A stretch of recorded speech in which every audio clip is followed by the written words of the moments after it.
आहे आणि या सर्वांना घेऊन हा चित्रपट मिशन पूर्ण करणं हे श्रीरामाच्या कृपेनेच आणि आशीर्वादानेच शक्य झालं, एवढंच मी आपल्याला सांगेन. ट्रेलर पाहिला, टीजर पाहिला, याच्यानंतर आपल्या मनात बरेच प्रश्न निर्माण झाले असतील, तर त्या प्रश्नांची उत्तरं द्यायला आम्ही सर्व इथे आहोत. आपण प्रश्न विचारू शकतो. तर आमचे निर्माते कृष्णा दादाराव शिंदे, योगीदा कृष्णा शिंदे हे आमचे निर्माते आहेत. RK योगी म्युझिक प्रोडक्शन प्रायव्हेट लिमिटेड ही त्याची निर्मिती संस्था आहे. हे डॉक्टर अभय कामत लोणावळ्याचेच आहेत, आपल्या प्रॅक्टिशनर आहेत. आणि जो आता हे जे पोस्टर आहे आमचं, त्याच्यावर जे कॅरेक्टर दिसते ते तेच आहे. त्यानंतर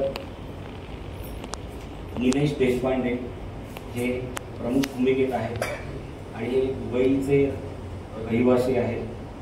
मुळात ते डोंबिवलीकडे आहेत, पण आता दुबईत स्थायिक आहेत आणि या चित्रपटानंतर ते परत एकदा भारतात कायमचं वास्तव्य करायला येतील अशी आशा आहे.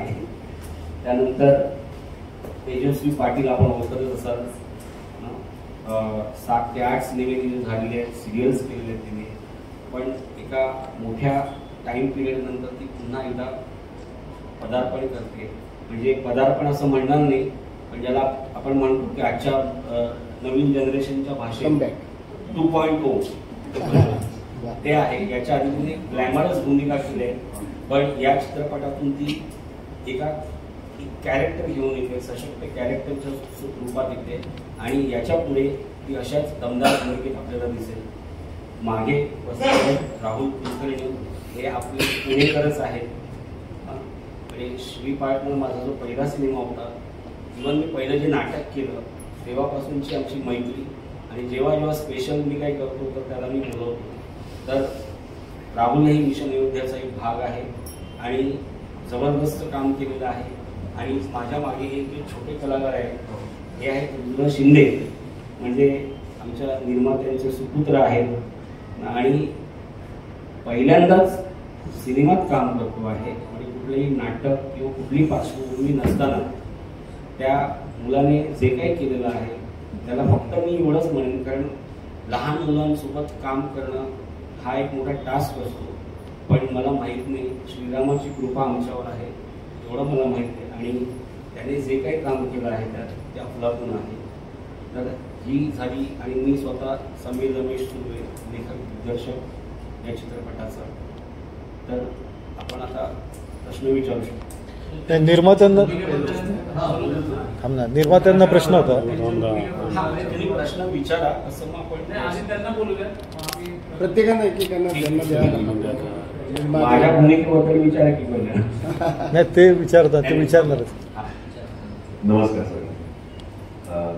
एक गिलीगिरी सुरुवातीलाच आम्ही ट्रॅफिकमध्ये अडकलो होतो थोडंसं, म्हणून आम्हाला यायला वेळ लागला. सो त्याच्याकरता सॉरी. माझं नाव निलेश देशपांडे. मी ह्या चित्रपटात एका शिक्षकाची भूमिका करतोय. हा शिक्षक आहे इतिहासाचा. हा फक्त शिक्षक नाहीये, तर हा एक व्याख्यानकर्ता पण आहे, जो छत्रपती शिवाजी महाराज, छत्रपती संभाजी महाराज यांच्यावर गावोगावी फिरून व्याख्यान पण देतोय. आणि श्रीराम ही त्याची अस्वस्थता आहे.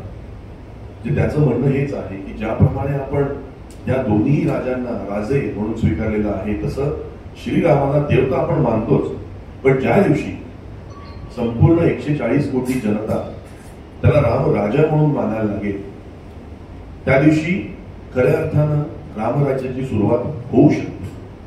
आणि हा विचार जर रुजवायचा असेल तर ह्याच्याकरता जी नवीन पिढी आहे त्याच्यापेक्षा better I would say platform किंवा मीडिया असू शकत नाही. त्यांच्या मनामध्ये जर का तुम्ही हे रुजवलं कुठल्याही माध्यमातून, तर आमच्या फिल्ममध्ये हे माध्यम म्हणजे मी अरेंज केलेली शैक्षणिक सहल, जी मी अयोध्येला न्यायचा माझा प्लॅन असतो. कारण वर्गातल्या एका खोलीमध्ये बसून तर गोष्टी सांगून बऱ्याच वेळा गोष्टी बोलत नाहीत, मुलांना समजत नाही. पण तुम्ही त्यांना घेऊन गेलात, त्यांना दाखवलं की ही शरयू नदी आहे किंवा हा दशरथ महाल आहे, ही अयोध्या आहे, तर अयोध्येमध्ये वाईब आहे. सो हा प्लॅन माझा करतो. मी सगळ्यांची परमिशन घेतो, आमच्या मुख्याध्यापकांची, आणि माझ्याबरोबर काही शिक्षक मी घेऊन जातो, कारण मी सगळ्यांना निवडलेलं असतं, एक सगळे हँडपिक्ड असतात आणि मग आम्ही अयोध्येला येऊन पोहोचतो. तिथं आम्हाला काही प्रसंगांना सामोरं जावं लागतं ज्याचा आम्ही आधी कधी विचार केलेला नसतो आणि मग त्या प्रसंगातून आम्ही कसं मुलांना बाहेर काढतो किंवा काय काय फेस करतो ह्याची गोष्ट म्हणजे विचार अयोध्या आहे. याच्यामध्ये आम्ही कुठल्याही ऐतिहासिक दाखले घेतलेले नाही, म्हणजे कार सेवा किंवा त्याच्या संदर्भात झालेले लढे वगैरे आम्ही दाखवत नाही. It's not a documentary. आम्ही भविष्याबद्दल बोलतोय की राम मंदिर निर्माण झालं, आता पुढे काय तर राम राज्य, ही माझी भूमिका आहे. नमस्कार, मी तेजस्वी पाटील. या चित्रपटामध्ये मी शिक्षकाची भूमिका करते. जे आमचे मेन कॅरेक्टर आहेत अजित देशमुख, त्यांनी ही सहल ऑर्गनाईज केलेली असते. तर यामध्ये 20 मुलं आहेत आणि ही जी शिक्षिका असते ती सर्व मुलांची लाडकी असते. अशी एक शिक्षिका असते की मुलं त्याच्याशी खूप शेअर करतात, कोणाला ओरडत नाही किंवा त्यांच्या बाजूने नेहमी उभी असते. तर मी तशी कॅरेक्टर दाखवली.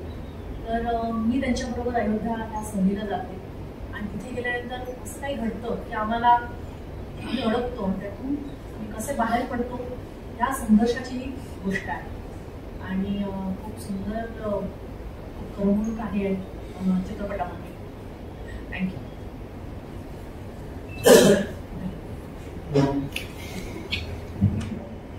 नमस्कार, माझं नाव राहुल कुलकर्णी.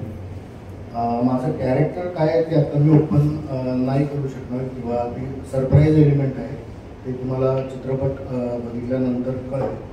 पण इतकं नक्की एवढं सांगू शकतो की आमचे देशपांडे सर जसं म्हणाले की काही प्रसंगांना सामोरं जावं लागतं त्यांना तिकडे अयोध्येत.